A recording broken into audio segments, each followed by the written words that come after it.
Over. I know that's hard news to hear.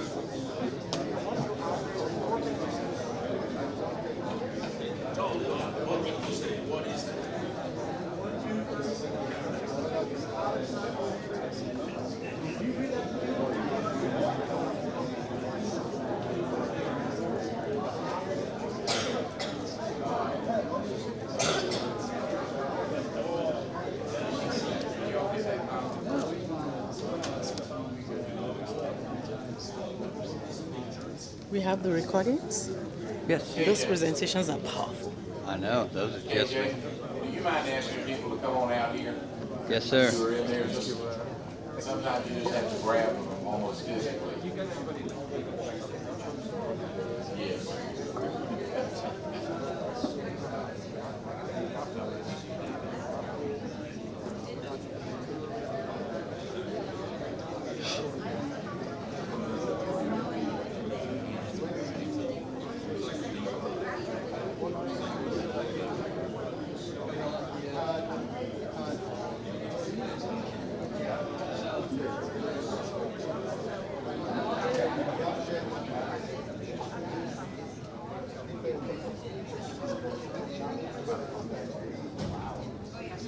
I'm telling the Prime Minister about your great work, Fidel.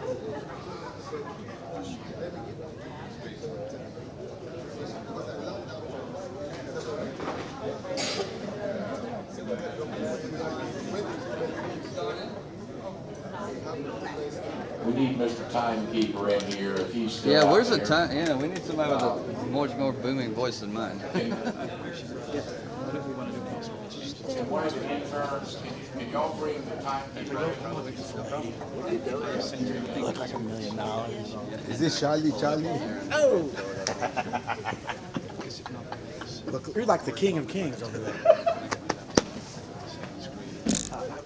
Sarah, can you ask people to come on in, please?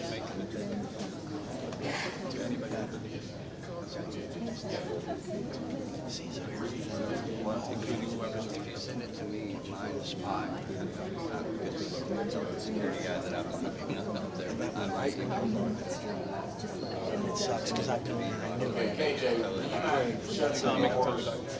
No one, y'all mind shutting the doors so we can go ahead and look start? right. Nobody would ever know by looking at you. Yeah, should I go through that? Just Should I do that? I'll handle it. Okay. I'm going to send you the link. There's still a scab that's going to break off. Oh, go ahead. Come on. Yeah, okay. Stay. Where's I know, but All right, welcome back, everybody.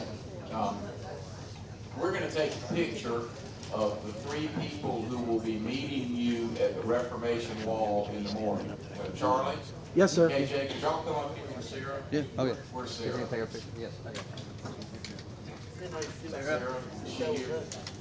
I'll get her. I think she's right outside, standing right there to the left.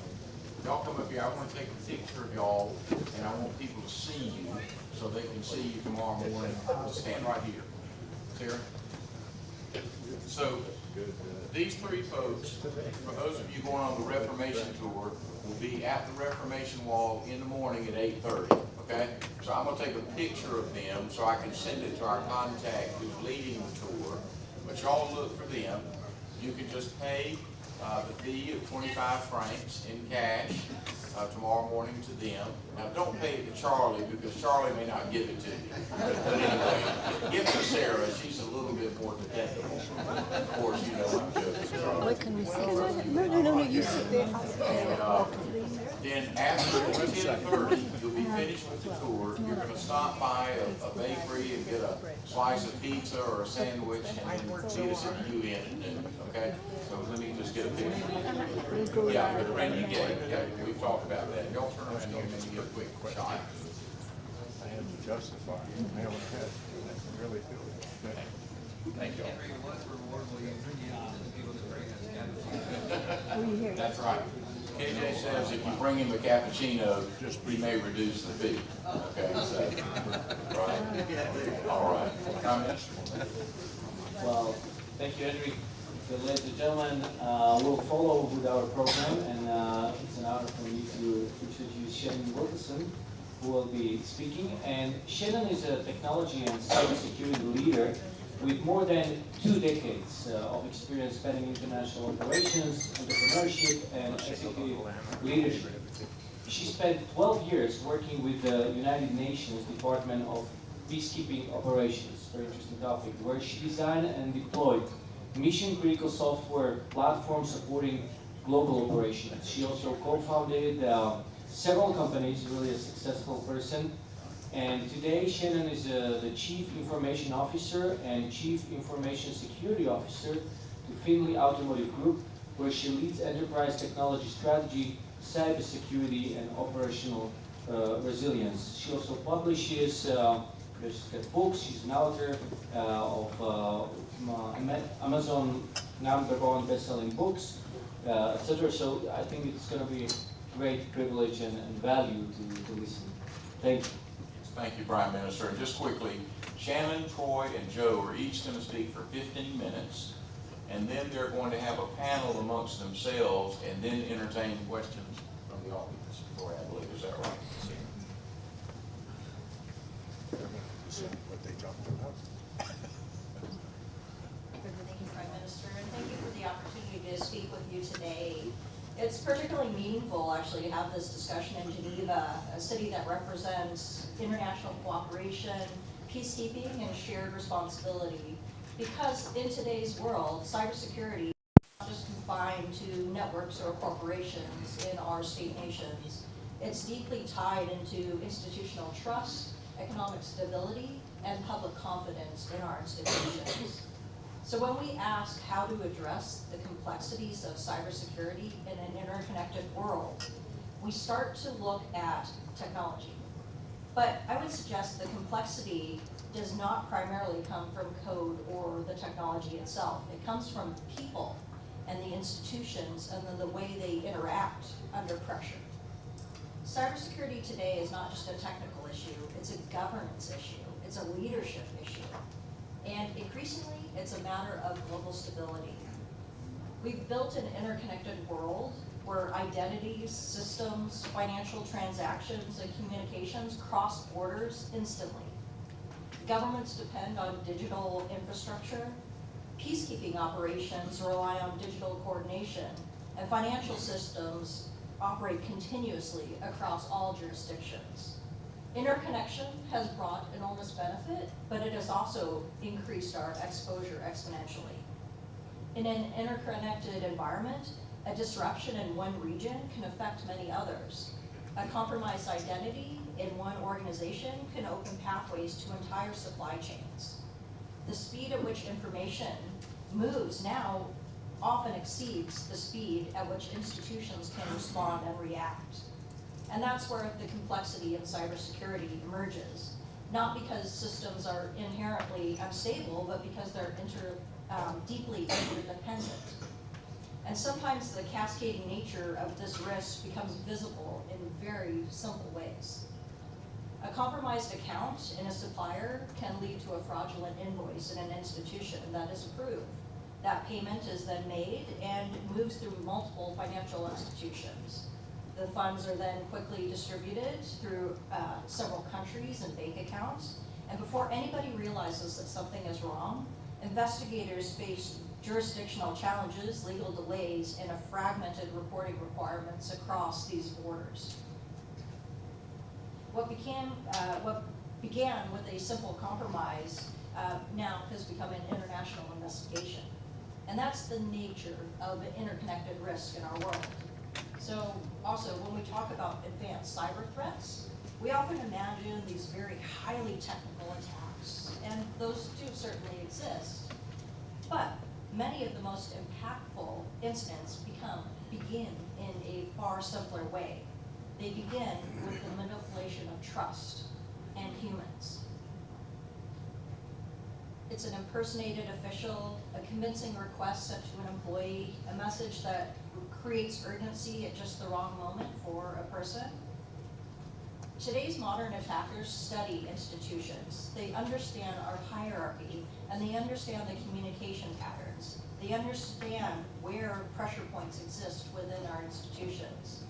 and across countries and cultures, they exploit the same human tendencies that all of us have. A deference to authority, a fear of creating delays, a desire to be helpful, as well as trust in familiar processes.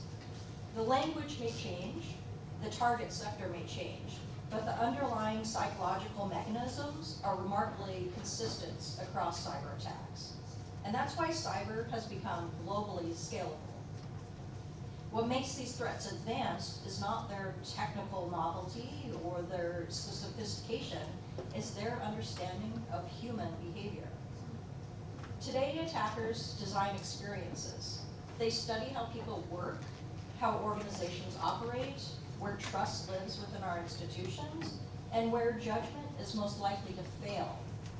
They don't need to break the system if they can just persuade somebody to open the door for them.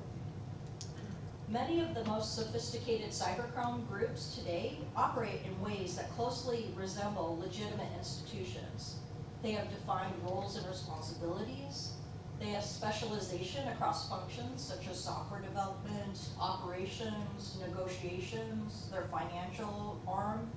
Some even provide onboarding, training materials, and technical support to their affiliates. In certain cases, these groups offer what can only be described as employment incentives, profit-sharing models, performance-based payouts, even forms of internal reputation systems that determine access to more advanced tools or higher value targets if they do a good job exploiting the vulnerable. Ransom payments are not just simply extracted and spent, they're actually often reinvested into the criminal organizations that are targeting organizations. They fund new capabilities, they expand infrastructure, and they improve the effectiveness of future attacks on organizations. It creates a cycle of continuous improvement in cybercrime. In effect, we're no longer just dealing with loosely organized cyber criminals or threat actors. We're dealing with adaptive, well-organized, well-resourced ecosystems of cybercrime that are evolving over time, that are learning from success, and they're scaling their operations globally. And yet, despite this level of organization and sophistication, the attacks that succeed often, again, are not usually the most technically advanced ones. They're the ones that exploit trust. They're the ones that best understand human behavior. And I'd like to touch briefly on artificial intelligence, which Troy is going to talk about in a little bit, but artificial intelligence is often described as transforming cybersecurity, and in many ways it is. But from a government's perspective, it's important to understand that artificial intelligence, or AI, is an accelerator rather than a completely new category of risk within cybersecurity. AI lowers the barrier to impersonation and sophistication. It increases the speed and personalization of attacks, and it allows malicious actors to operate at a greater scale with fewer resources. But it doesn't fundamentally change the way that cybercrime works. What still works is that manipulation of trust. The technology doesn't reduce or remove the complexity, it just redistributes it. And as our tools become more powerful, the consequences of small mistakes can scale much faster across an organization. And that reality brings us into an important and often overlooked challenge. As we rely more heavily on artificial intelligence to make decisions for us, summarize information, guide our actions, we actually risk gradually weakening our own ability to think critically, to question the assumptions of artificial intelligence, and to solve problems independently and for ourselves. It's something that I explore in my book, Prompted Not Present, which I did bring some copies, and Henry said I should tease you with the possibility of getting a copy, that I do have some that I'll give out to the participants. But in the book, it's not anti-AI, because I don't believe that we can ignore the possibility of using the technology, but I argue that over-reliance on artificial intelligence can create subtle but meaningful erosion of our judgment over time. If we become too dependent on artificial intelligence to think for us, We may respond faster, but not necessarily better. And in cybersecurity, speed without judgment can be very dangerous. Attackers don't need to outsmart advanced systems if they can outpace human reasoning. If individuals become conditioned to trust the outputs of artificial intelligence without questioning them, the effectiveness of manipulation increases. So while AI is accelerating both the attack and defense, it's also raising a deeper question for all of us. Are we strengthening human decision-making, or are we gradually outsourcing it to artificial intelligence? Because in an interconnected world, resilience depends not just on the systems we build, but on the clarity of the people that operate those systems. And what makes the human dimension, that doesn't make the human dimension less important, makes it more important than ever. So for many years, cybersecurity professionals, and it drives me absolutely up the wall, but cybersecurity professionals have actually described humans as the weakest link within cybersecurity. And I believe that framing is both inaccurate and counterproductive. Humans are not the weakest link in cybersecurity, they're just the most relied upon one. Every major decision within an institution still flows through a person. It's the approvals, the authorizations, escalations, crisis response, public communication, those are all human elements and functions.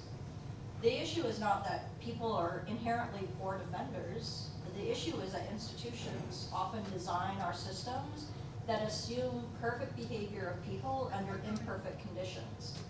We train people on policy and expect them to perform flawlessly under pressure and stress. We overwhelm them with information and then escalate concerns to them without fear. And then we overwhelm them with information and then we fault them for hesitating when pressed under these imperfect conditions. We design processes that create pressure for them, and then we blame individuals when that pressure leads to error. That's not human failure, that's a systems design failure within our technology. But when we take time and we ensure that people are properly educated on how manipulation works, when they're encouraged to pause and ask a question without fear of reprisal, and when they understand that the broader context of risk, they become one of the strongest defenders and the strongest defensive layers available, we increase the cyber protections of our organizations. As I mentioned, the attackers are heavily investing in understanding human behaviors, and institutions need to do the same thing. In an interconnected world, preventing every incident is unrealistic. It's just not possible. The better question is how our institutions can respond when disruption occurs. Resilience is not just a technical capability, it's an organizational posture. Resilient institutions share some common characteristics. They communicate clearly during uncertainty. They rehearse crisis decision-making, not just technical response.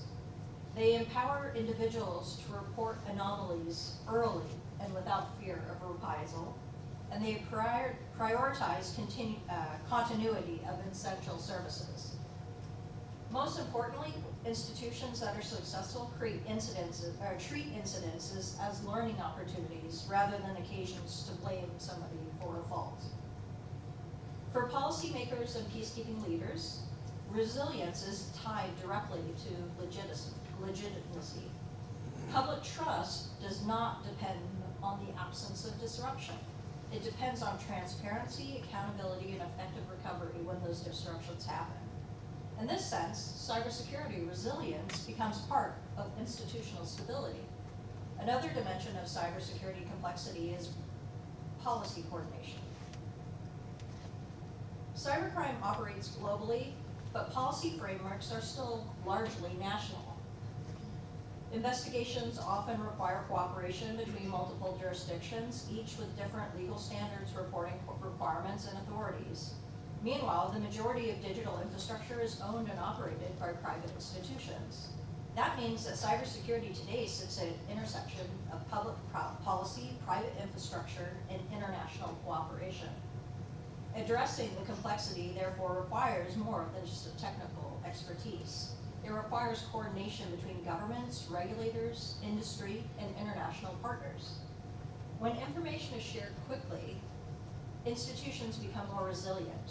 When incidences are hidden out of fear of reputational damage, systematic risk grows. In a connected ecosystem, isolation is not protection. Cooperation is. Ultimately, addressing cybersecurity complexity comes down to leadership. And that's probably why we're talking about cybersecurity today in a leadership and public policy forum, not just a technical setting. Cybersecurity is not just a niche technical risk, it's a business risk. It's an operational risk, and it's a national risk because it's a stability risk. Because of the interconnected nature of technology, a single cyber incident can disrupt an entire organization and nation state. It can halt operations, interrupt critical services, and in some cases, impact the economic activity or public confidence. In that sense, security is not just about protecting systems. It's about ensuring continuity of operations and preserving trust in institutions. So my time is up, but it does go very fast. But I'll just summarize that there's one constant that will remain within the cybersecurity realm, and that is that humans will continue to sit at the center of every system, every decision, and every outcome. And so we need to design policies and institutions that treat people as the strength of our organization.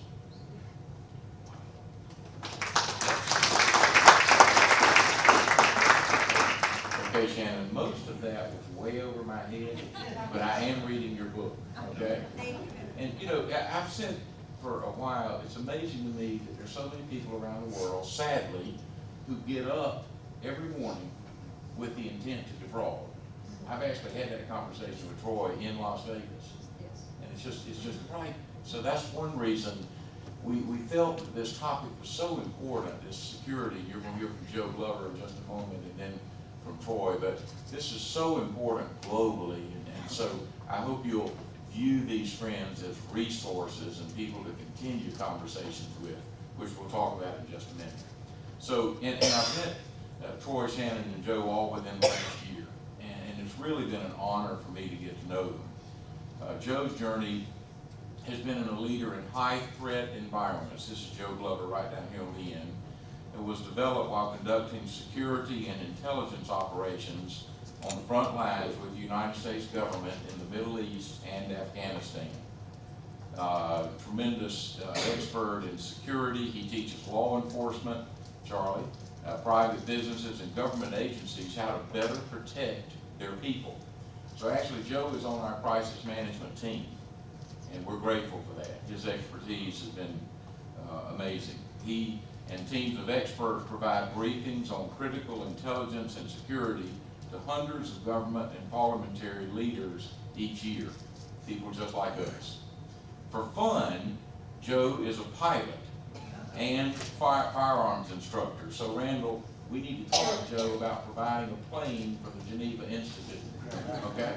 And next thing he's going to tell me is he's also an astronaut for fun. But anyway, Joe, welcome. Thank you. It's a privilege to be here. This is a great group of people, mostly. And for the rest of us, for those of us up here, you can tolerate us too. It's a privilege to be with high quality people.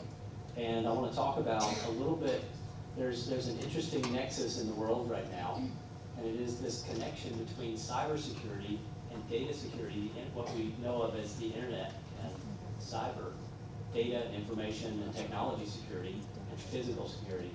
It wasn't this way in the past. It wasn't such that someone could look up your name, your email address, your home address. They could get your name, phone number, or email address, and then find your home address, your banking information, your mortgage, who your family members are, all of your social media accounts. So there's a real critical point where our physical security is being threatened by cybersecurity issues, by the internet, by the fact that all this information is readily available, and AI is not helping AI is accelerating those things. AI is accelerating the bad guys' ability to get our information and weaponize it against us and against our organization. So it's very likely, who is a leader of an organization where you are a team leader or organizational leader and you're responsible for the lives or livelihood of other people? Almost everybody in the room, at some level, is a leader. Okay. My talk is titled Improving Operational Security in Conflict Zones, but the whole world is a conflict zone. Which part of the world is not a conflict zone right now? Everywhere. The internet and the AI revolution, technology revolution, is making it so that our physical security is affected by the technology, the ability of technology to find you and expose your assets and expose your people to security threats. So when the whole world is a conflict zone, we need not just to hire. In the past, security was what we called a security team, was someone who was like the Secret Service. They'll protect you, they'll guard the door, they'll keep the gate, and they'll keep you. If you live in a gated community or you have a guard at the door of your organization, that was considered all you need for corporate security or organizational security, and there wasn't an expectation beyond that. But now, we need something more than that, because the threats are coming from every direction, and the polarity of the threats is coming from every direction, and there are different types of threats, and we need to stay on top of them. We need to be more aware of what types of threats are out there that are going to affect our people. Because when our people suffer, we're going to suffer, and the organization is going to suffer, and even the reputation of the organization can suffer. If one of our people, one of your people, is affected by a security threat or by being doxxed. Doxxed is an internet word for having your documents put out on the internet so people can find you in a way that's threatening. It allows your enemies or people who have a hostile motive to attack your organization or attack your people. If those things happen, it puts a major negative public relations event on the organization and on your leadership, and it puts a major problem in your lap. So there are two types of leaders, and there are leaders who react to crisis and wait for it to happen, and they're pretty good at it. Some of our governmental leaders are good at that too, and they capitalize on crisis. And then there are leaders who address the threat of a crisis before it becomes a reality. And you get to decide who would like to be the kind of leader who decides only after the crisis what you're going to do. I'm not seeing a lot of hands. Who would like to decide what you're going to do when you become aware of the threat and decide what you're going to do in advance? So that's what we're going to talk about. Building a security team is not a job that all of us can do. It's a job that a few of us, it's a specialized field. But building a security aware team is everybody's job. We want a full team of people who are aware of the kind of security threats that are out there and have some kind of equipment and awareness and knowledge of what to do. And also, important for you, the trust of our people is to let them know that we understand there's threats and that we are making plans, prepared, and that we're aware. Just the awareness that there's a threat makes it so that they can come to us and share. If you see something, say something. They can come and say, hey, this is an issue I had.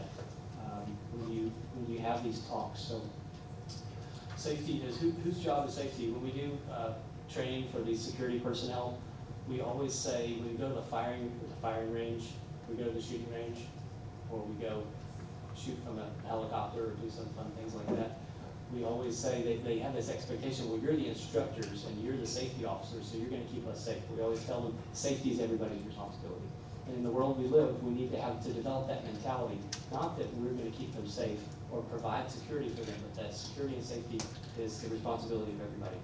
We talk a lot about situational awareness, but what types of threats should we be aware of? We need to be educating ourselves as leaders on these three key areas. Number one is operational security. Anything that can threaten your ability to accomplish your mission, or to reach your objective, or to interact or to influence the people that you're called to help, people that you're trying to help. That's operational security. That's what we typically think of as physical security, and that's our building security, our home security, our vehicle security, our travel security, the security of your ability to operate. The second is information security. That's the safety of your data, your information, and also your methods. Think about what's in your email, and what's on your databases, and what's on your servers, and what's on your computers in your organization. And how many laptops are floating around with all of your organizational plan, the structure and vision, and your leadership, and everybody who works for you and with you is included on an email chain. All of that is included in informational security, and when that gets in the wrong hands, it has a lot of potential to be weaponized against you. And the third one is cybersecurity. That's the safety and protection of our devices, servers, systems, processes, and the most important one, our money and identity. Money and identity used to be that someone had to get to your physical person to threaten you. Now, all they have to do is get to a set of numbers that connect to your bank account, and to your ID, and to your passport, and they can control your money, and they can steal your identity. So they're stolen, they're not stealing you, but they're stealing your paper representation, your legal representation of you, and they can now go and represent that they are you to someone else, to a bank, or to a government, or to infiltrate another organization. That's what we're talking about, these impersonation attacks. Sometimes the person that they're impersonating is you. I will tell a story. We probably have some more for the panel. Probably during the panel we'll talk about this, but I got a Facebook message from someone who's so close to me, we're like family. And I jokingly call her my grandma. My grandmother was dead before I was born, and we jokingly say, you know, I say she's like my grandmother. She's really like a mother to me, and we're very close. We go on vacation together, her family and my family. And I got a message from her that said, "Can you help me?" She said, "I need help." It was about 1 o'clock in the morning. I thought, well, this is serious. She's never awake at this time. She would never be texting me at this time. She sent me a message on Facebook, "I need you to help me." And I said, "Well, of course, sure, you know, call me." She said, "Just text me." She said, "I locked myself out of my Facebook account, and I need to send somebody a code so I can get back in." And I thought, well, that's the easiest thing in the world, and I was half asleep. That's easy, and I immediately text the code right back. Well, that code was the security account. And I notion the Facebook that said, "Did your security log in from to your account?" And I immediately went and changed my password within seconds. And the next thing that happened was the scammer began cursing and ranting, saying, I almost had you, and you beat me to it." So the impersonation might not always be the Kenyan or Ugandan prince who sent you an email with the $7 billion. Right? These are the things that we're aware of. Or how about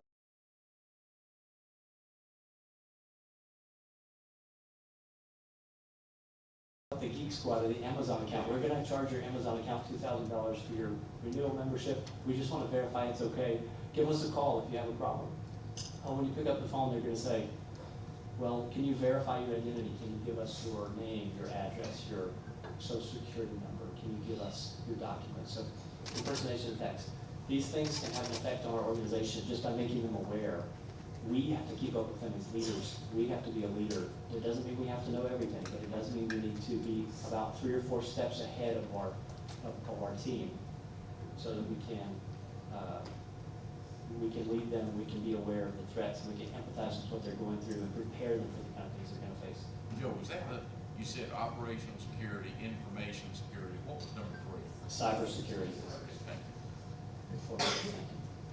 So we can't tell you what the threats are going to be for you. We can't tell you. We can sit here as a panel of experts and we can say that there are threats out there, but it's up to you. It's like reading the weather. You can read the news.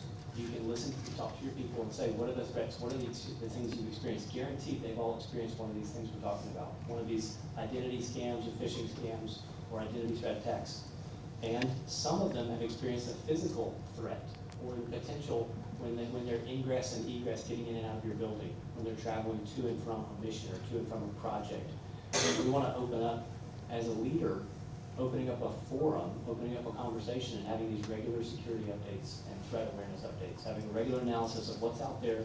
It's just as easily as you would check the weather before you're going to plan an operation or plan a project or plan an event. You're going to check the schedule at the International Conference Center before you plan next year's conference. We need to be reading the weather and reading the news. We need to be researching what are the current threats and what are the things that our people are experiencing and interfacing with them. So I've got a couple of time the security professionals get involved. If you get to the point where you have to hire a professional or bring in someone to protect your physical security or to handle a threat, it's usually too late to form a crisis plan at that point. The time to form a crisis management plan to decide what you're going to do is as soon as you become aware that there's a potential for a threat. And then we're going to grade that threat level. There's a lot of models out there. There's a European model, there's a US model for types of threats, but the State Department has one. Threat level 1 is normal. That means do your normal precautions, pay attention, look both ways before you cross the street, but everything's okay. Situation 2 is use increased caution. there's potential for a threat, we're aware something's going on, and you need to be alert. Situation 3 is to reconsider travel, meaning reconsider the mission. It might not be the day to carry this out because there's a heightened level of threat. Situation 4 is do not proceed, meaning we're shutting down, we're stopping, we're canceling the event, we're canceling the trip or the operation because we know there's significant threats and we've experienced or encountered significant threats already. I want to talk about, so those are simple models that we can teach to our people. There's a lot of models, but we need to choose one that works for us and then implement that and train our folks to be able to just have those mental, these are mental models. They need to train them in a way of thinking that they can communicate if we're at level 3 or level 4, they know where we are. Last of all, I've got 2 more things. One, security in general. These are really inconvenient topics. They're just not convenient. So it's better for us to bury our heads in the sand or let somebody else deal with it or let the experts handle it or to hire a consultant to do it. It's much more difficult to get involved and to overcome the major hurdle to our security awareness and building a security aware team is overcoming the hurdle of denial, accepting that there is a threat and it can happen to us because our most common problem is, yeah, it happens to them over there in the Middle East, in Iran. It doesn't happen to us or it's really not for us. So if you can overcome the denial and begin to accept that there is a threat and that you have a role to play in preventing, you'll be light years ahead. I've got a short, these are 5 roles that we can all relate to. These are 4 key roles to inform your security-minded leadership. And all of us will relate with 1 or 2 of these. And Brother Henry will relate with most of them, except the mother. The secret agent, the godfather. Henry's got a lot of those going on for him. Randall has a couple of those. So, number 1, when you're thinking about security, these are roles that you can think about. Put yourself in this role and think about security with your organization. Number 1, think like a mother. A mother, what do you think of when you think of a mother? Protect your children, right? And which one's your favorite? Which one would be okay if they have a problem or incident and you don't protect them? None of them. Yeah, you don't know which one's your favorite. They're all your favorite, and you don't want something to happen to any of them. You want to protect them equally. So there's an old TV commercial that said it's 10 p.m. Do you know where your kids are? It's 10 p.m. Do you know where your data is? Where your employees are? Where your team members are? Do you know what's happening? Role number 2 is to think like the godfather. Think like a mafia boss. Protect the family. Protect the organization. Protect the potential for the damage it can do to your organization when one of these incidents happens to you or your data is hacked and one of these incidents happens to your clients or to the people you're serving. Number 3, think like the Secret Service. When you think Secret Service, you think protect the journey, protect your transportation, your coming and going, and your physical security. We think secure the perimeter. We think put the snipers on the roof. We think actual practical, the Secret Service, we think of as practical security. And also anticipating the threats before they happen. And last of all, this is my favorite. I told you that Henry would relate to all of these, and maybe Edward as well. Think like James Bond. Gather intelligence, use gadgets and the latest technology, use experts. You need James Bond, even though he wasn't the Lone Ranger, he had to. You need people that you can depend on. You need people you can call for backup and people who support you and help you find the best and latest gadgets. And finally, complete the mission.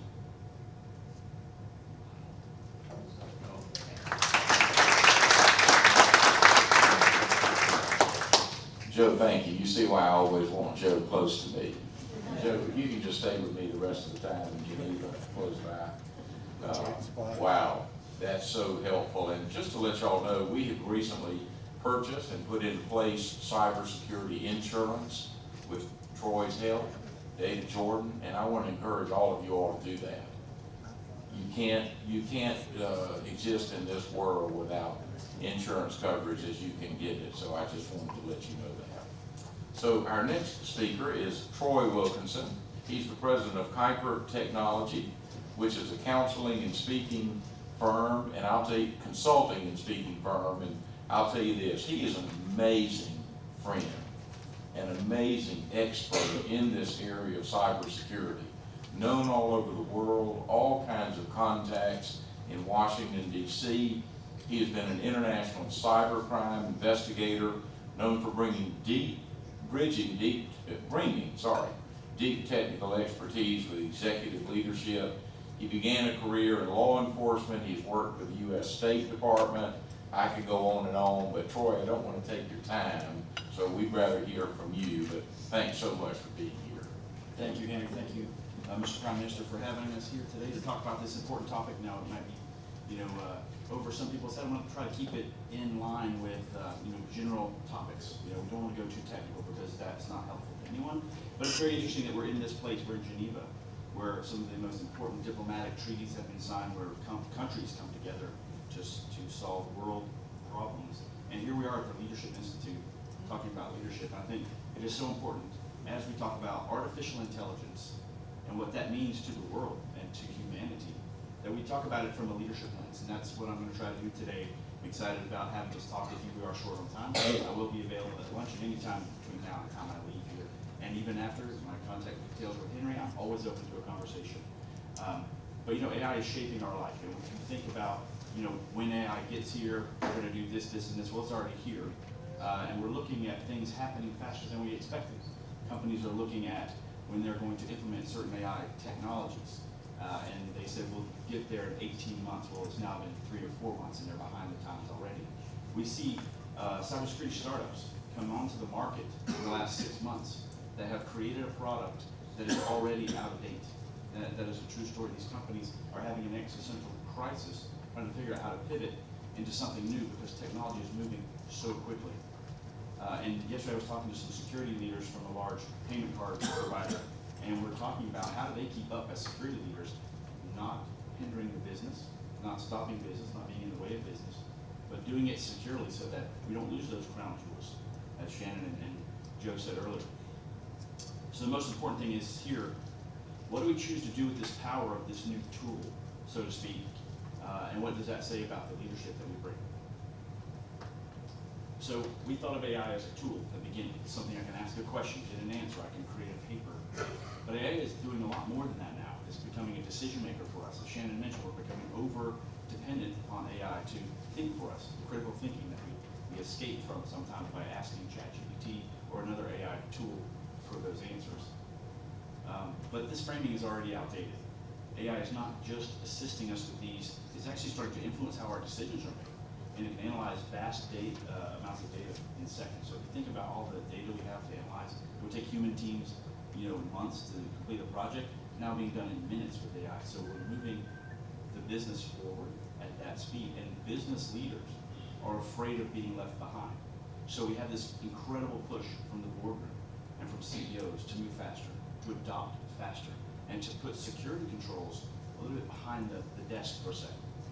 It's a scary world that we live in. So security practitioners around the world are trying to grapple with the speed of business, empowering the business, becoming an enabler for revenue, but at the same time keeping things secure. It can simulate outcomes, AI, and it can create scenarios at a scale that no human team can do today. So it's interesting that we ask it questions and simulations. We'll talk about quantum in just a couple minutes. But what are some of the core risks that are associated with artificial intelligence? Again, the AI generates answers based on data that it has been exposed to. It doesn't have values. It doesn't understand empathy. It doesn't understand human values, humanitarian values. It just has a set of data that it's referencing to give you the answers that you seek. There's no wisdom. There's no discernment. It doesn't understand the difference between the words you use and the intent you bring. And so, without much not realizing it, it's happening so fast that world leaders are using it, community leaders are using it, nonprofits are using it to improve the world. But at the same time, they don't understand the impact that it could have in the negative way by not listening with discernment. And I think Shannon's book does a really great job of telling that story, of using AI to check our work, not to do our work. And I think really that critical thinking, that struggle that we have to go through to get to the end of that story, or do the white paper, or do the project of research. The struggle is really the point. If you take away the struggle, you take away everything that the human would put into this. And now you're just looking at machine data. It's a reflection of a set of data that was trained on. It does not bear any responsibility for that. So now we're at a crossroads. And I think I had a great talk with Your Highness here, the Prince of Liechtenstein, about this technology is being steered by people who are in it for profit, for efficiency, for power and defense. We have to change the narrative, or at least we have to bring the narrative of humanity and sustainability. Because AI only goes where it's pointed. And if we continue to spend money on better guns, bombs, and tanks, that's where AI will be improving, and it will not be improving where we need it to, which is in the human side. Both of these paths are already well underway. The missed opportunity, in my opinion, are things like famine, clean water, sanitation, public health, sustainable communities. These are areas where AI can make a real difference in human life around the globe. But you don't hear anyone talking about working on these problems with artificial intelligence. And so, as we have this path of intentionality, by saying this is where we want to use AI to change the world for the better, we as leaders have to bring that narrative because it's not being talked about today. Right now, it's an arms race, literally an arms race. From the Defense Department, you may have heard the news with Anthropic and the discernment there. You have Silicon Valley trying to make profits. You have Washington trying to, the Defense Department trying to use it for their world. We have to have that third voice. We as leaders have to stand up and say, we need sustainability, we need humanitarian efforts. We need to point AI where it can make a real difference.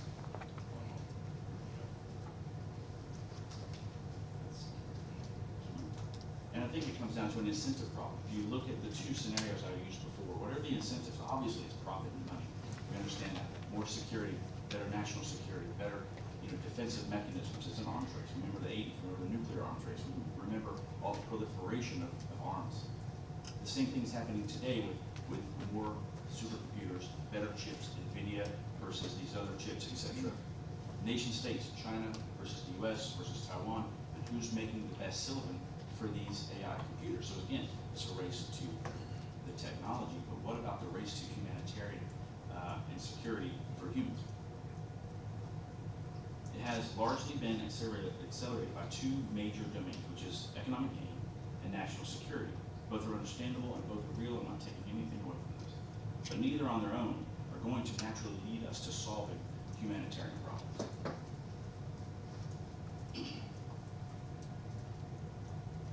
So leadership is the lever. Getting to the point of this is that we as leaders have to become the essential voice for those folks. Leaders, we set the priorities, we set the incentives, and we define what success looks like. And I'm not sure if you guys are familiar with quantum. I want to touch on that just briefly. Quantum computing is using supercomputers at a rate of the qubits superposition, which I don't want to get into technical talk, but think about a computer that is 10,000 times faster than a normal computer like a laptop today. A mathematical problem on this computer may take me 10,000 years to figure out. A quantum computer can do it in seconds. If we pair quantum with AI, we're able to solve real systemic problems. We can cure diseases that we never thought we could cure. We could do biologic systems with unprecedented precision.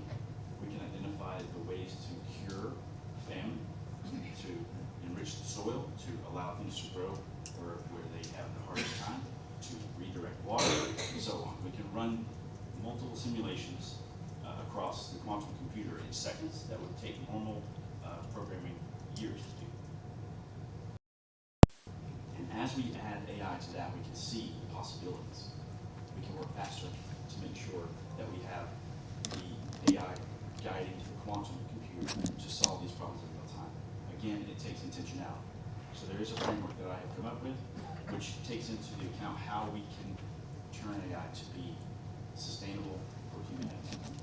And the first one is intentionality. We have to be intentional about our efforts. We must be deliberate where we point AI, because it's going to only go where we point it.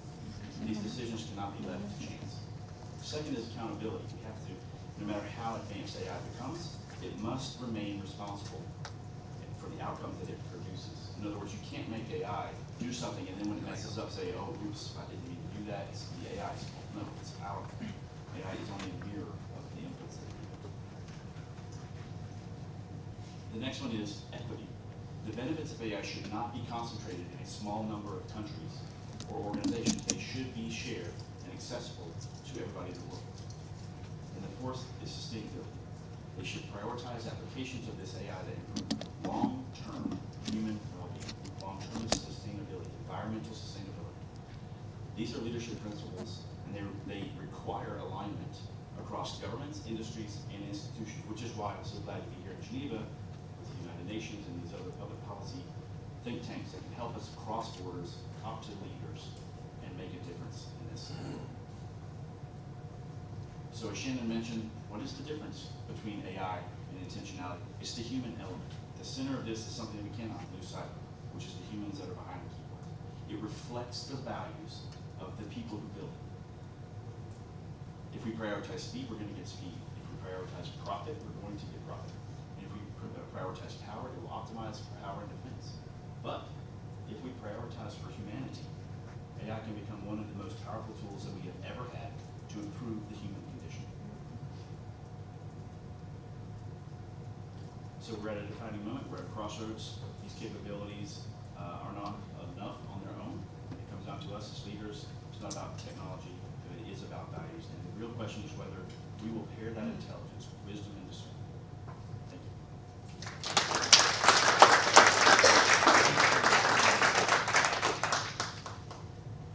Troy, that's absolutely amazing, and I was just watching your screen there, the humanitarian piece, which really drives a lot of what we're doing here in this room. It's so critical. Thank you for emphasizing that and talking about the fact that we are at a crossroads. So thank you. So we're going to take a few minutes. It's 11:20. You all are going to do a panel among yourselves, right? Ask yourselves some stimulating questions. And while they do that, I'd like for you all to be thinking of questions too, because we're going to hear from them for probably 15 or so minutes, and then we'll leave a few minutes for audience questions, and then we can roll into Jeroen's presentation and still be in time for lunch. And Sarah, Marissa, we may be 10 or so minutes late for lunch, but we've got plenty of time in the schedule. We just want to be sure we hear from y'all, so please. Thank you, Henry. Thank you again for having us here. And these questions, we thought to ourselves, what would we want to ask ourselves? I'm asking questions of Shannon, Joe's asking questions of me. And so these are curated questions that we've had time to review, but we would love to hear from you guys if you're thinking about that as we go forward.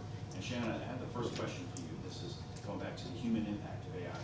And how do we make sure that as it becomes more capable, we don't lose critical thinking and human judgment? You wrote a book about this. I'd love to get your perspective of how do we prevent that from happening, or that erosion of critical thinking? I think both of us touched on it a little bit, of how you have to struggle through problems to gain discernment and wisdom. And when you just simply type into ChatGPT or one of these AI tools, you're losing the discernment, you're losing the wisdom building that you get through struggling with problems. And one of the reasons why I sat down and wrote the book is because Troy and I have 3 young daughters. And we see today's children turning to AI and losing the ability to build critical thinking, build wisdom, gain knowledge, because they're simply getting to an answer quickly. They're not struggling through the problem. They're not learning anything. They're just getting to an answer that, unfortunately, a lot of times also, they believe is just correct. They just accept the answer that artificial intelligence is giving them without questioning, is this the right answer? Is this the reasonable thing to do? And so I think Troy also touched a little bit on the ethics of artificial intelligence, and the fact is that artificial intelligence doesn't claim any of the responsibility, doesn't take any of the accountability for the answers that it gives us. It just gives us an answer based on the data that it's been trained on. So it may not actually be giving you the best answer or a reasonable answer or responsible answer. When you ask it a question, it's just giving you the answer based on the data. So, I think that's perfect. And Joe, as you look at the human and the physical and the AI part of this, it melds very well. You touched on how people are able to get information about you and track you to your home. Let's think about the United Healthcare CEO, that this person used his digital footprint to find out where he was going to be, when he was going to be, and waiting for him outside. We've already seen that happen. Who's ultimately accountable for that? It's not the CISO, it's not the the security person for, healthcare. How do we secure that person who's being strong? Wow, you started with the easy question. So that's an operational security question.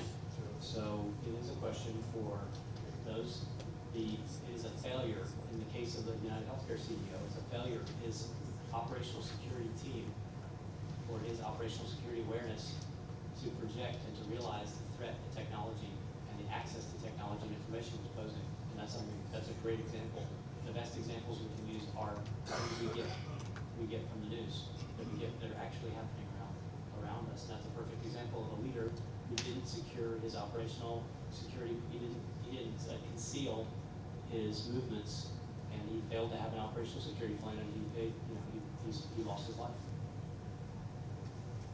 Absolutely. And if you think about your kids, on social media, posting everything they do, everywhere they are, I think we see this amongst teenage girls, especially, maybe because Shannon and I are looking at that because we have young daughters, but just the amount of people that are stalking them, who are following them, who are looking to be where they are, it's amazing. So, you have to think about your kids as well, your family, your home. What do you post on social media that's going to give away a lot of what you do? We're going on vacation, now the house is empty for 7 days, those kind of things led to average money.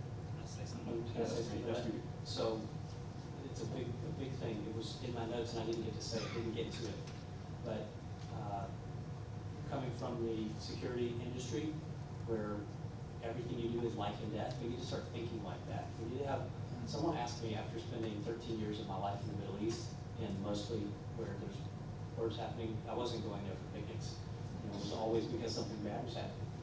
And somebody said, well, what did you get out of that? What did it serve you? What did it do for you? And I had to really think about it. And I asked myself the question, what did I get that it gave me value? What am I taking away from this experience? Was it a net positive? And what I realized was that the critical thinking I developed was life or death type of thinking. So we're talking about internet security and not putting all of your organizational and your operational schedule out on the internet. And that doesn't seem like a life-threatening issue. That seems like an optional kind of corporate consultant type of problem, right? But for the United Healthcare CEO, it was life or death. So we learned in the industry to take everything, to operate as if everything could hold someone's life in their hands, as if our being loose with our information and our social media page, posting where we are and what we're doing. So we had a rule: you don't post anything ever less than 48 hours. Wait at least 48 hours. Wait till you're in the next stop before you post what's going on or post pictures. These people who are posting pictures every day. This happened to me recently. I was in Washington, D.C. at the National Press Club. It's a pretty prestigious club. There's no cameras allowed, but they have a photo spot outside. And there's a couple of, billionaires who are involved in fighting each other over expensive and rare artifacts. And a couple of governments involved. And one of these folks that was there, I had no idea who was involved with that project, and I was involved with the opposition's project. They decided to post a selfie of us at the National Press Club, which was fine. There's no issue. Nobody committed a crime. But man, it raised, there was a whole slew of emails and conversations that were not too happy over the fact that people from these two opposing sides of an issue, two different countries that are on different sides of an issue, were together. 100%. And this question came from Shannon to me. So how do we ensure that the benefits of AI are shared globally, not concentrated in just a few regions or organizations? And obviously, if you look at the news, we've seen this kind of gathering of resources where everybody's going to their camps and in their corners. Anthropic, OpenAI, Facebook, Meta, these companies are really just kind of closing off the world and what they're building instead of sharing. And I think, my answer to that is only through organizations like Global Hope and the Geneva Institute for Leadership and Public Policy are we going to make a difference in how that sharing of resources happens. We should be looking at this as a resource, a natural resource. Artificial intelligence is going to help some communities thrive. It's going to leave others behind or may even be detrimental to them. And so, and I apologize from speaking to this from an American's point of view, because I know there's a lot of folks in this audience who don't have access to the technology. Their communities may not have even internet. And so I want to say that, we're here fighting for you. We're here fighting for the sustainable resources and sharing of those resources to everybody in this room, every community that you represent. I have to say something on that. We see a rise of socialism and and sentiment towards socialism and communism. And if you think about a world, this is very simple. This is a simple thinking model. It's not a complex, it's not a complicated thing. Just very simply, if you think about a world where AI consolidates the wealth and technology and the power and resources in the hands of a very few people, and all of a sudden communism and socialism starts to make a lot of sense to a lot of people, and the social backlash of very few people having an incredible amount of power can be something to think about. Great point. Totally agree on that one. And then so Shannon, as you look at your work in the human side of artificial intelligence, and you've done a lot of work with kids and stuff, and encouraging them in the next generation of girls and STEM roles as an example. You know, how do you see AI helping that? And do they have equal access to those resources, or have you seen guardrails and roadblocks in there? It's an interesting intersection of AI and girls in STEM. So I did write another book about encouraging the next generation of girl in technical careers, because we do find that oftentimes girls are pushed away from technical roles, engineering, mathematics, from a very early age, actually. Already starting in middle school, we start pushing girls into what we consider basically gender conforming roles, usually nurses, mothers, homemakers, those type of things. So I can definitely see that as well with artificial intelligence, where we push boys into those kind of gender conforming societal roles, and we don't encourage girls to look at artificial intelligence and deep technical careers. I think, though, it depends a little bit on where you are. I think in the United States, we are doing a lot more to push girls into highly technical careers. I definitely, in our home, we encourage our 3 girls to look at technology. Actually, our youngest is a YouTube creator that uses artificial intelligence to do content creation for toddlers. She has a YouTube channel that uses AI to create videos and do scripting and everything like that. So, but it is a danger, I think, that we face, where we do steer girls away from an early age, away from technology, and artificial intelligence, unfortunately, will fall into that category as well. So Shannon, we need to be cognizant of it. Can you just say what STEM is? Oh, yes, sorry. Sorry. So STEM is science, technology, engineering, and mathematics. And then sometimes in the US, we also throw an A in there to be STEAM, and we add arts. About issues, this isn't really your question, but just since you talked about children, I see a lot of social media posts with grandchildren, names, and things like that on social media. Is that a bad idea? It is, yeah, well, for Joe, For both and of you, you know, yeah. it is actually, it's frightening, actually, what you can do with pictures that you post of children, where you can age them. There's actually videos created by technology companies in the United States that show you just exactly what somebody can do with a photo of your child, and it's terrifying. So, you know, I would say, if you are a parent or a grandparent, just be very careful of what you post and how openly you share photos of your children, videos of children online, because basically somebody can grab it and turn it into something absolutely horrifying. In the past, that same scenario you were describing was happening, but it required a human person to go through and dig through the metadata and see where you've been, where you go on vacation, and where your beach house is, and where grandma's house is, and where you go for daycare, and they could map out your movements.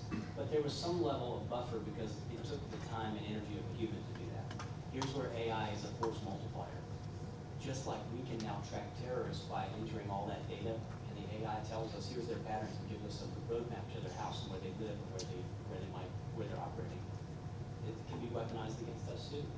AI is being used to take your grandkids and your data and your Disney trip and your vacation and your where you go, the places you frequent, the restaurants you checked into, the coffee shops you have meetings at, your office, and map out and understand your life in a way that can be weaponized against you. I just want to say, you know, to that point, even in the United States, you know, you may not hear about it as often, but human trafficking is a big problem. And we see people using that information they find on social media to find their victims and targets. I know Charlie's got a lot to say on that. I can't wait to hear about it, but also I worked in the human trafficking division of U.S. State Department investigations over Eastern Europe for many, many, many years. And this was a problem 10 years ago, it's a problem today, and even in Las Vegas, Nevada, where we live, it continues to be an enormous challenge and problem, and young people are going missing every single day. So that's one of the first problems we're going to solve with any technology we have access to. They have, Joe, go. I have one for Shannon, and it is, I've been just dying to ask you this question, because I know that you're gonna say it's in your book, which is great. I hope everybody will get Shannon's book. I'm gonna get Shannon's book. But, okay, I have a friend whose girlfriend, very sophisticated, a tech genius, started getting advice about relationships, not from a human, but from AI. Oh my. Right? And so he said, what do I do? And I said, tell her, go talk to her mother. And her mother said, what's wrong with you? You should go make up and make your relationship right. But the AI was saying something different. And so he put me up to prompting her, saying, hey, what's the deal? She gave me a 12-page report of everything that she fed into the AI. Now remember, the AI only knows what she told it, but she kept a running personality profile on him, and she had diagnosed him as this very difficult, dangerous person. But it was all based on one side. So there's a social, the question is about what happens when girls and boys start getting advice about their job, when girls start getting advice about their relationship, not from a mother, not from a mentor, but from an AI. And that is actually happening a lot now with AI, and I know Meta and OpenAI has also been trying to put guardrails around that, where you can't get mental health advice, you cannot get legal advice, you can't get financial advice from the chat models because they're getting into trouble. Because again, AI is only responding on the data that you're giving it. So it's only responding on the data that it's been trained on. And unfortunately, as imperfect humans, we introduce both our conscious and unconscious bias into artificial intelligence. And we're training it, and so in that case, he was made out, your friend was made out to be a difficult person, and so the AI reacted based on the information that it was fed about him and how, you know, it believed that his girlfriend should respond in this case, and you know, it was probably incomplete, imperfect data because it was from her side, and maybe she was angry and did not describe him in a complimentary light. So what about how that affects our social bonds, meaning that she shouldn't be going to her mother, her friend, or another woman who have been in a relationship, or a young man not going to his coach or his father or another man, a mentor, but going to ChatGPT to get advice about his job, and hey, ChatGPT says, my boss is just a jerk. Yeah. So what about those Yeah, social bonds, right? Those social or bonds. yeah, Troy brings up a good point. Some people are turning to artificial intelligence for actually those relationships as well. They are getting intimately involved with artificial intelligence. I think this is actually a topic that we could probably talk about for an entire day. Yeah, or talk about at lunch. But you know, it is bad, and I think it's one of those dangers that we have with technology is a little bit how we with technology have become very connected, but at the same time we have lost a bit of the human touch and a bit of the personal connection that we have with each other because we are behind our screens. And I see this, you know, sometimes, you know, Troy and I also encourage our daughters, you know, hey, it's family dinner time, put your phones away, put them down, nobody's allowed to use electronics. But we see it now today in society where we're experiencing everything in our life through our telephone, our iPhone camera lens. You know, we go to concerts, and instead of enjoying the concert and enjoying the music, we're sitting there with our phone, watching through our phone screen. I think it's a problem. You know, technology is an accelerator, and technology is a wonderful thing, but it is also a dangerous and harmful thing sometimes. Let's do this. We're going to entertain a few questions from you all. I know you've got some. And then at lunch, Troy and Joe and Shannon will be at a table. If you want to continue the conversation with them, sit with them. Same with Jeroen, with the next speaker, who's going to talk about identifiers of success. If you want to talk to him, sit at the table with him. But let's take maybe 10 minutes of questions, and then we'll turn it over to him and head into lunch. So who has a question from the audience? Celia? I have a question.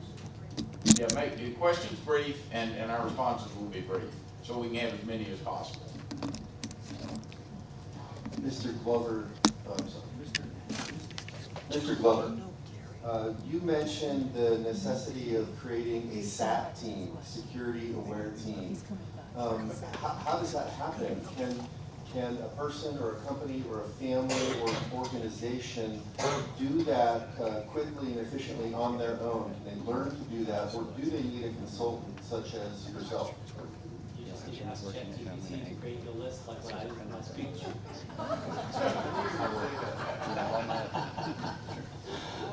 I'm kidding, I wrote my own speech, but I ran it from ChatGPT, and it told me this. I'm going to read to you, and I'm going to give everybody who wants this a copy of this, and list at least one.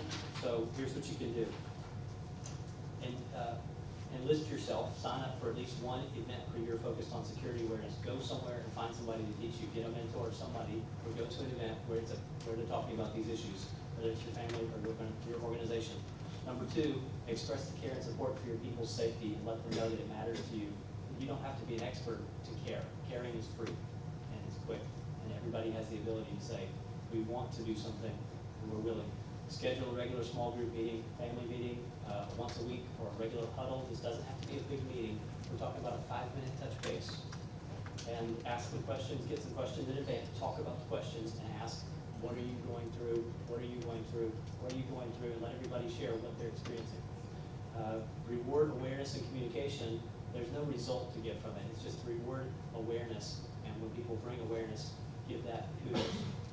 Reward communication and connection, where if you have an issue, you share it with us. Thank you for doing that. We thank you for bringing us this issue. We may not have a perfect solution, but we want to know. And keep a database or keep a list of incidents and threats and things that are potential threats, so you can assess whether the threat level is getting better, getting worse, increasing or decreasing, and keep that awareness of what threat level are we on. Are we on condition white, yellow, orange, or red?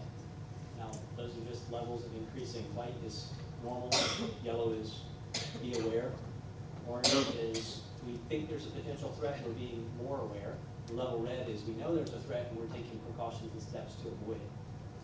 So those are simple models that a family can do, an organization can do, every office, every team can do this. Great advice. Next. Yes. I'm Young Lee from South Korea, and thank you so much for your interesting presentations. Any of the speakers are welcome to respond. There are increasing concerns regarding injustice in the electoral process.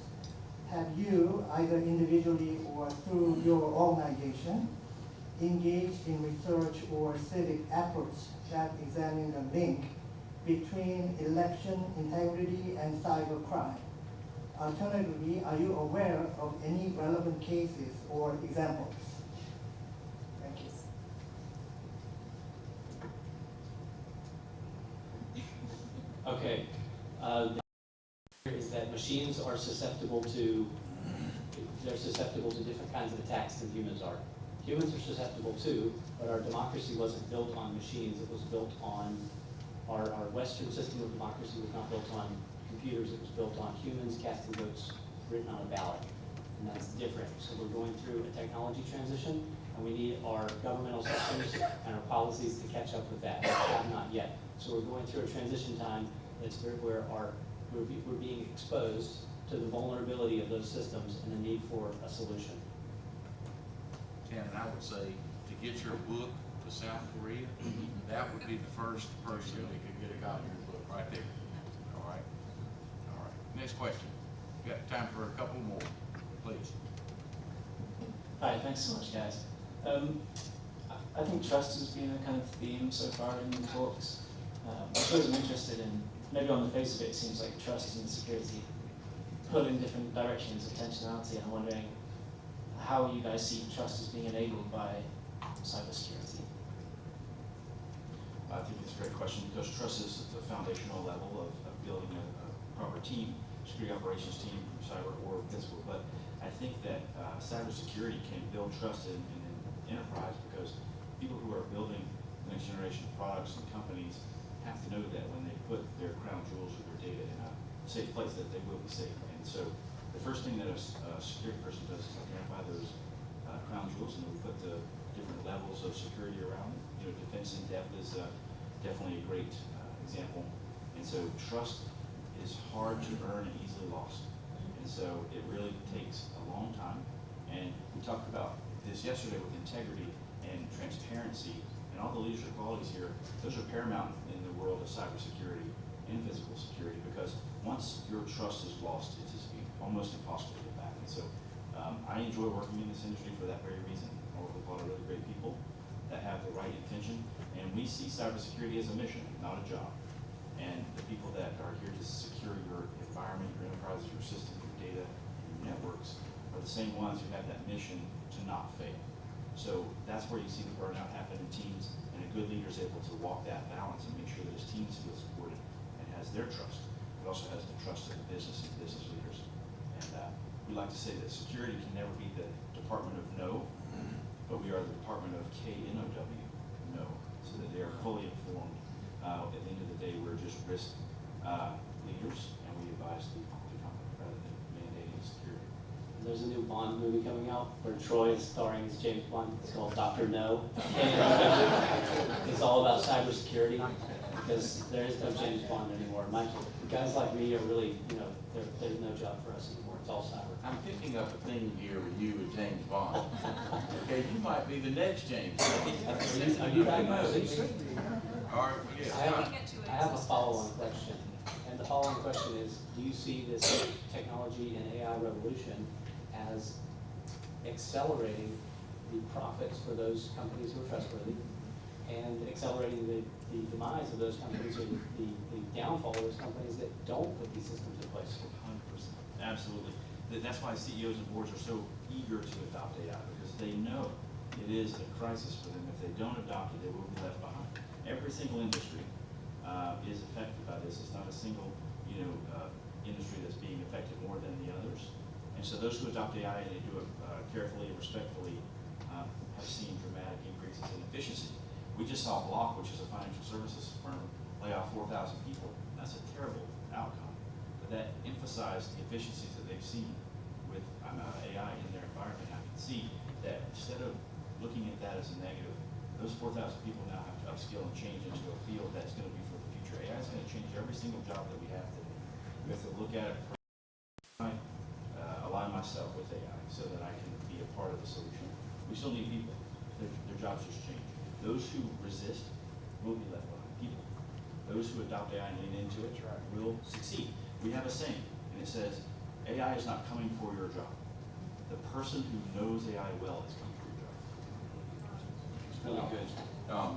Okay, second book, Shannon, goes to Dan right there, the UK. Okay, Dan, raise your hand there so she knows. Okay, second book, UK. We need a book going to Africa. So, who's got a question? Scott had one. Scott. Here. Back in the day when we had computers and firewalls, we secured our data sets behind that. Nowadays, if you're going to go out into Claude, if you're going to go out to ChatGPT and ask it questions, how secure is your data? Is there a way to secure that, or are you just putting it out there for the world to be able to see?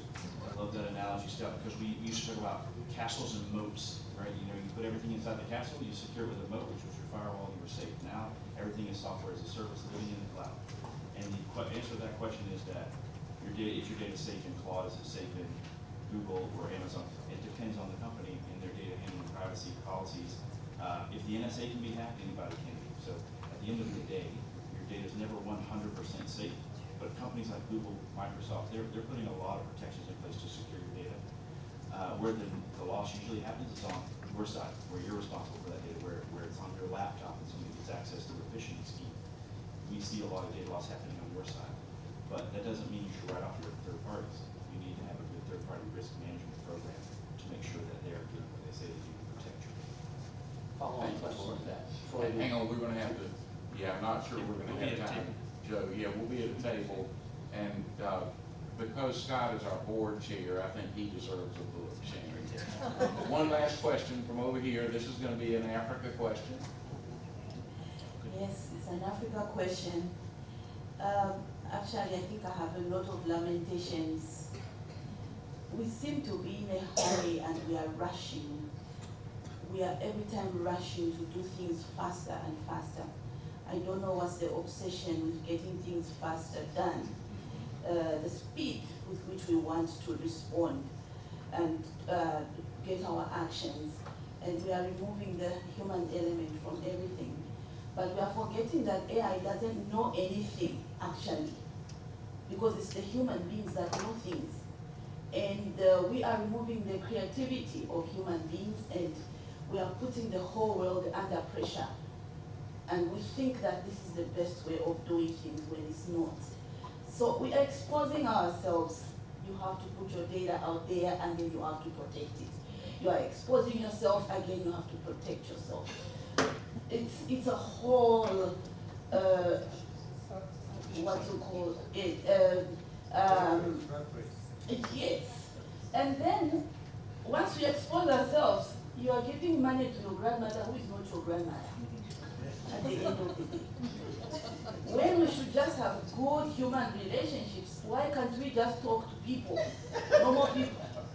Everybody, I get on a bus coming here, everybody's on their phones. So what is this? AI is even writing books, and the books are not even interesting. because they're just getting whatever junk that people have thrown out there. I liked a statement. Just very quickly, we need to wrap up. This is an Africa. I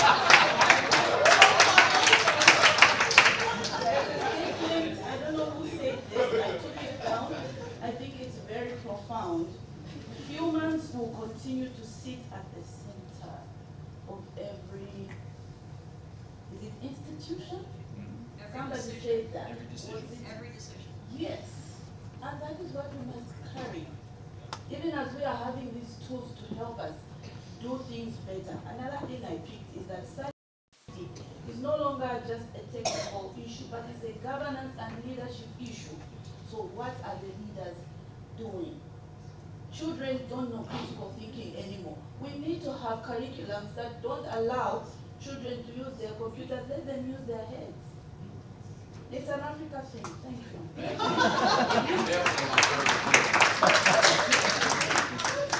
Well, thank you. This was First dibs on this side of the room for the table because we didn't get any of our. I'm so sorry. Y'all get to sit at the table, and we'll have at least 2 tables put together for y'all, seriously. And that great segment, I just told the Prime Minister, this is so important.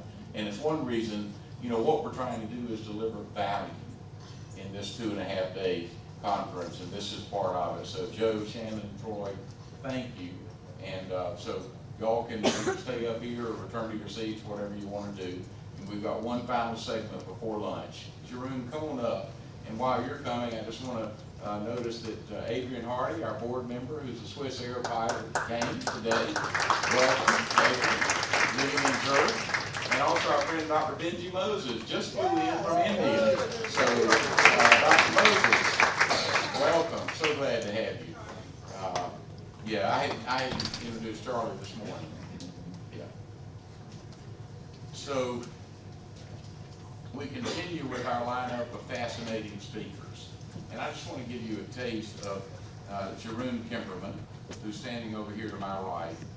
He is the product lead for account security at Google Workspace in Zurich, where he leads the team responsible for protecting millions of customers from account takeover driven by the severe impact hijacking can have on people and businesses.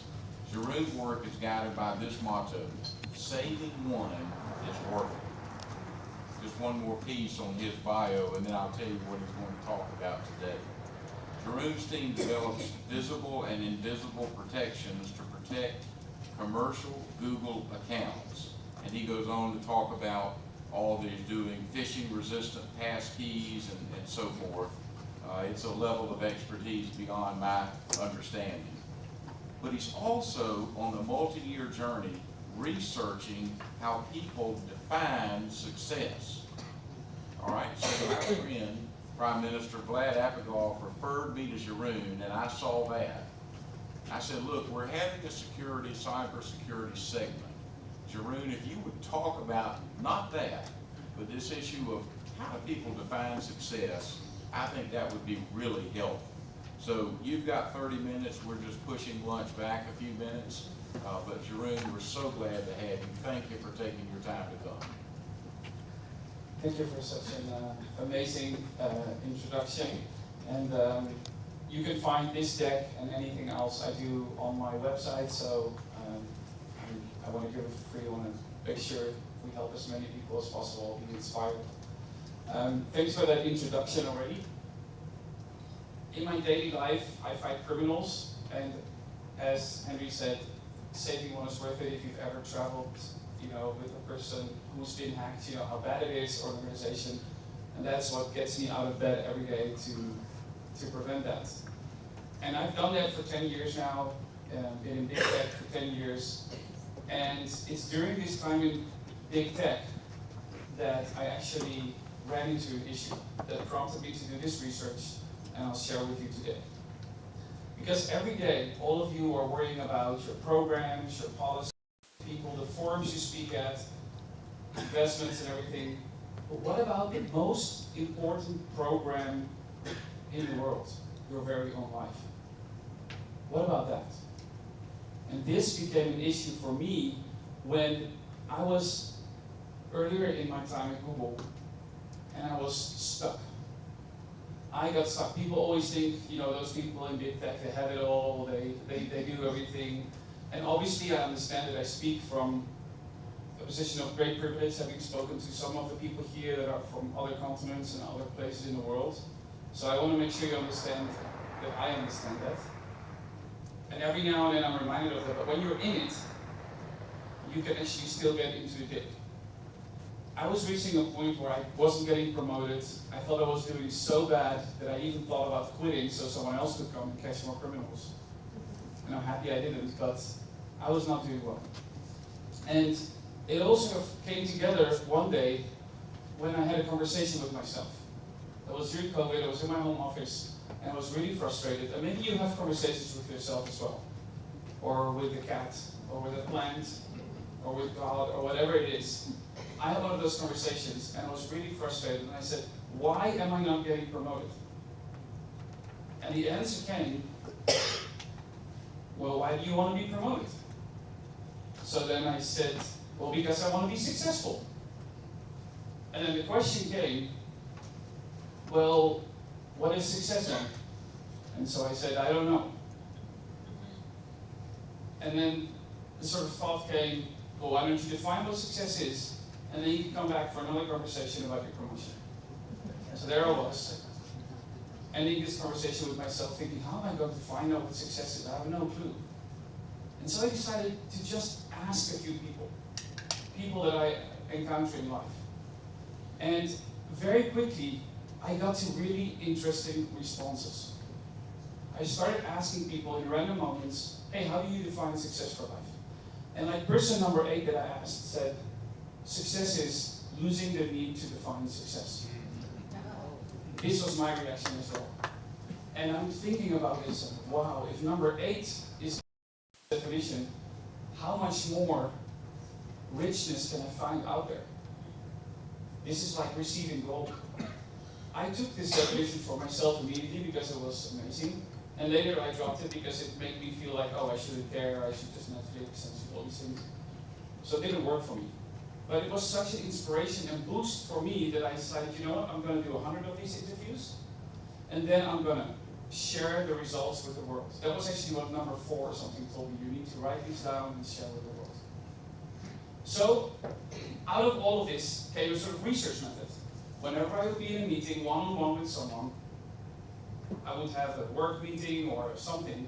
At the end, I would say, hey, I have a sort of off-topic question. Can I ask it? And I'll tell you later why I'm asking it. And they're like, sure. And I said, okay, how do you define success for life? And that would be like, wow. And I started doing this, and I started first, in a notebook, then I went, to a tablet, and I have this massive spreadsheet with 253 what I call success testimonies.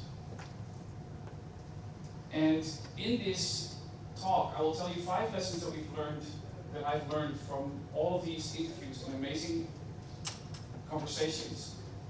And I will tell you how it maybe can help you as a person or those you lead. Because if you improve those you lead, speaking, to what Edward said this morning, it has a ripple effect. It makes waves and makes you further your mission. This is my data set. Now, I said to Dr. Carr this morning, I'm not an academic. I am really I have a very simple research protocol. I just ask the question, I write down the response, ask some follow-up questions. My data set is completely biased. It's a lot of people from big tech, a lot of people that do what I do. Luckily, quite a lot of women also. And maybe one day I get the chance to do this in some other places. But let's look at some of the lessons I've learned. Lesson 1, that's a good question.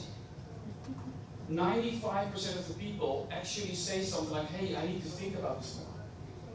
I should have thought about this more. One person said that it generated 3 evenings of conversation with her spouse. And people would say hey, that's low on the big pen, or that's very deep for a first stage, or one person told me. Lesson number 2, it's a journey. It's not a destination. When I started my journey of discovering what success is, I thought that most people would have some kind of goal, like I want to become this person, or I want to have this position. But most people actually define it as a journey. One person actually said, it's about the struggle.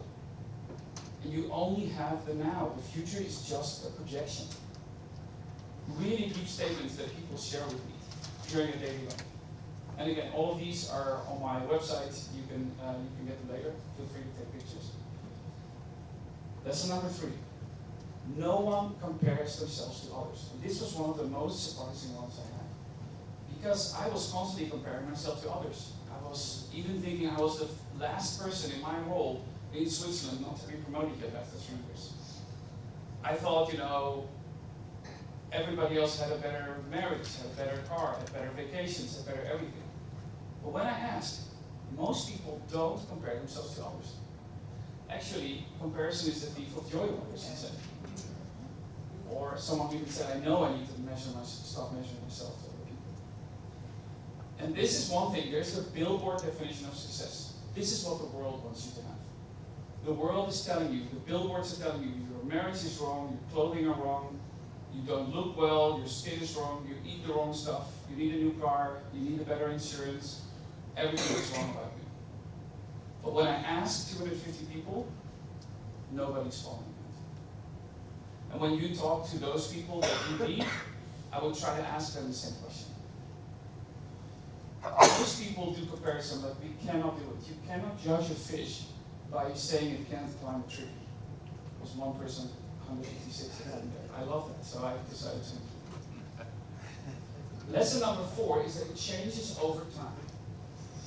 Young people give me different answers than people that are further in their life. One person even said, in the beginning, success is defined by the outside, but as you mature, success becomes defined by the inside. And I still remember the conversation I had with person number 88. And I think this is the same for everybody. And the sooner you can help those who you lead to make that transition from external to internal, the more healthy they are, and the more effective they will be for your mission. The final lesson is that it's not just one thing. Success is not one thing. One person described it as, I have a number of things that need to be at a certain level, and when they go below, then I need to intervene and fix it. So let's talk a little bit about what people say is in that success. And you can see here, I've put them in a word cloud. There's impact, which is a very big tech thing. If you ask a lot of big tech people, they'll talk about impact. There's some other things here, and I've also put them on a graph. Right? So most people will talk about the intrinsic things. Relationships, impact, children, family, happiness. Then come what I call the management book subjects. Again, a bit of impact, health, how do you improve yourself, having vision. And you know the problem I started with career? It's all the way over there. When I ask people about success, and I started the journey because I was stuck in my career, most people were actually not worried about it. And in my context at work, everybody was constantly talking about, oh, how are you doing? How is your review? And that actually really stressed me out because I thought everybody was worried about it. But when I asked 250 of you one-on-one, career comes very, very, very to the back. And all the way at the end is stuff. Only one person mentioned possessions. So this is actually going to be lower now because this is a data set when I was at 163. And ever since, I'm now 253. Ever since, nobody has still mentioned stuff. So you can imagine that when I started this journey, I had this idea that people have certain ideas that's how they define success and what's important. But when I ask people, something totally different comes up. So let me try to put it together for you in something that you can take with you. I view success as a plateau. Plateau is French for serving tray. And your life is a serving tray. And on it you place your things.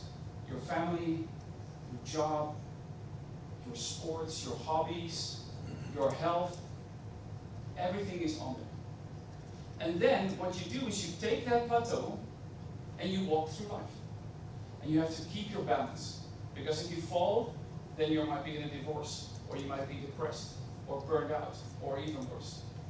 So you have to walk with that plateau through life, with everything on it. And that is yours. Nobody can tell you what's on there. None of the 253 success definitions that I have in my massive spreadsheet is the same. They have really, really unique things. Every conversation that I have is unique. And you know, some people get pushed around, right? I know that my success definition is tied to career. I know it about myself. And this person started saying, yeah, I know it's bad. I shouldn't be doing this. I shouldn't be tying my success to my career. Because again, billboard definition of success. And then I told this person, no, that's not wrong. If you've reflected on this, and this is really you, you've already won. Because you can execute this without compromise. And they actually have reflected on it. And they have really aligned their family around this, and everybody was happy. The other thing that can happen is that you don't define it. Because you're afraid of failure. That's another possibility, right? Or just because you don't think about it. And that's dangerous, because every day we make micro decisions. Am I going to come to this talk or sit outside and take a call? Am I going to do another few emails or play with the kids? Am I going to take a healthy sandwich or like me this morning a croissant? We make micro decisions in our life the whole day that propel us toward a certain future. And the people that work for you do exactly the same. And they do this unaware. So if you do not think about your success definition every now and then, you might look around and you might see a path that you walked that brought you here, and you might not be happy. And again, this can lead to midlife crisis with all of the other things that might be happening. Maybe that was what I was going through. We need to define our success. And so then I examined my plateau. And I saw that work was way too big. I was completely identifying who I was with my work, and I was completely taking the things that were happening to me as rejection. I made myself really small. I found out that I was, as we say, chasing the wind. I was trying to search something that if I would find it, would be gone and it would be the next thing. And so I redid my plateau. I made work smaller. I stopped going to the evening meetings because of visibility. I stopped doing projects because they were good for your whatever. If there's people I didn't work with well, I had the ability to change my projects to work with people that aligned with me and where I could really add value. I could make all these changes, and I'm really grateful that I work at a place that allows me to do that. So I changed my plateau, and I started becoming more happy. I started slowly forgetting about the whole promoting. I started getting higher ratings in my performance reviews. And then took my own definition of success. My definition of success that I've traveled with for a few years now is to be a faithful steward of that which has been given to me. Faithful means I don't whine about it too much. I don't say what I have is too small, too big, too fast, too slow. But a steward is someone who manages someone else's estate. It's not theirs and tries to maximize it. I try to walk that balance all the time throughout my life. There's moments when I feel really deep inside this little feeling I think you're not being faithful here. You're complaining too much. But there's other moments where I have this feeling inside that says, hey, you should really do a bit more, push a bit more. And it's this constant balance with which I try to travel with my plateau through life. I want to be a faithful steward of my plateau, of my serving trait, what I've been given, because the universe decided that I was born into a certain life, I have this. It can also be taken away from me. I should be responsible and humble. And then, when I started walking with that definition, out of the side of the image, someone put a big bottle of champagne on my plateau and offered me a different job at Google. And I wasn't searching for it. And I started being even happier. I love working with my team. And I completely forgot about the whole problem. I am just still enjoying every single day of my life. Sure, there's frustrations when I have to make PowerPoints, well, we don't do PowerPoints at Google, we do Google Slides. When I have to make presentations. And then I have to make all these little changes. There's everything, every job is something frustrating. And nothing is always perfect, right? But I'm in this place. I wish this seriously for everybody that is here, but also for everybody that you leave, that you completely forget about it. And you're just in a constant state of contentment. It's not always good, but you're content because you're faithful with what you have. So think about it. What's on your plateau? What are you worrying? What are you walking with through life? Talk to those in your care. What are they carrying around? Do they need to make changes?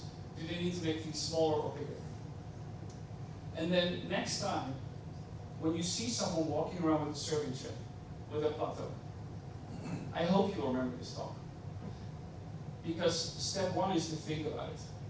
And because you are thinking about it now, and because you will be thinking about it in the future, I have made you a little bit more successful. Thank you very much.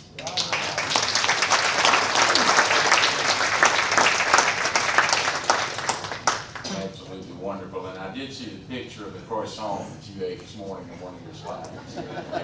So we just have a couple of minutes for a couple of quick questions, and then Jeroen is going to be available at lunch too. But who's got a question for him before we wrap up this session? Yes.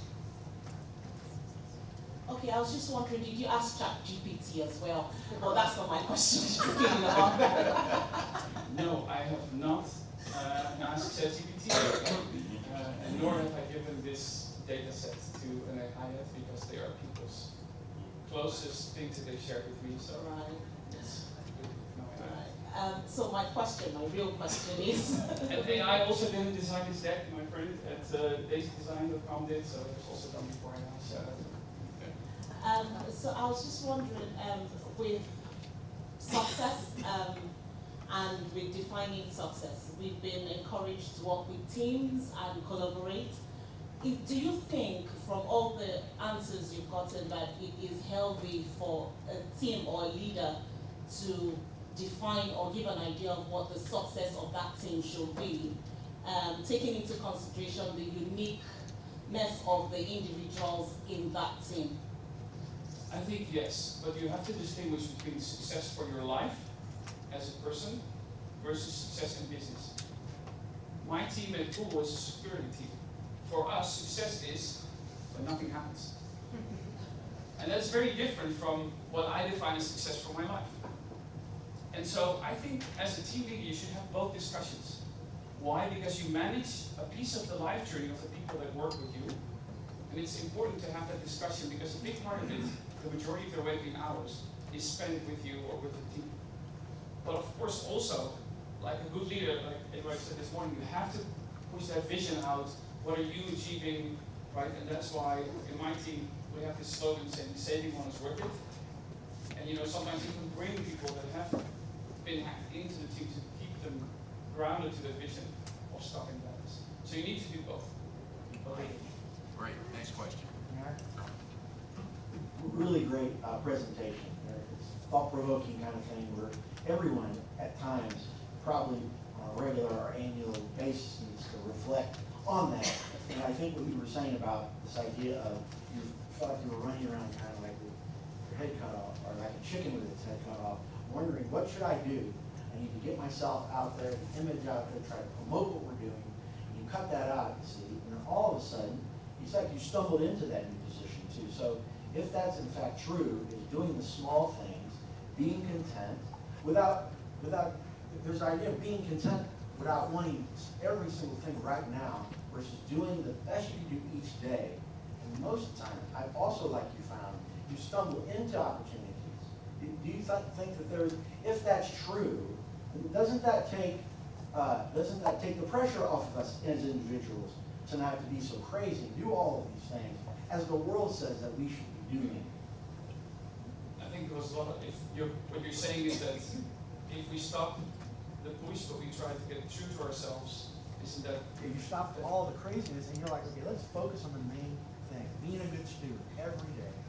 I think what I did was, rather than trying to optimize for external circumstances, was look inside myself to see what was the best value I could bring to the places around me, and just focus on that, and then just trust that everything else will be okay.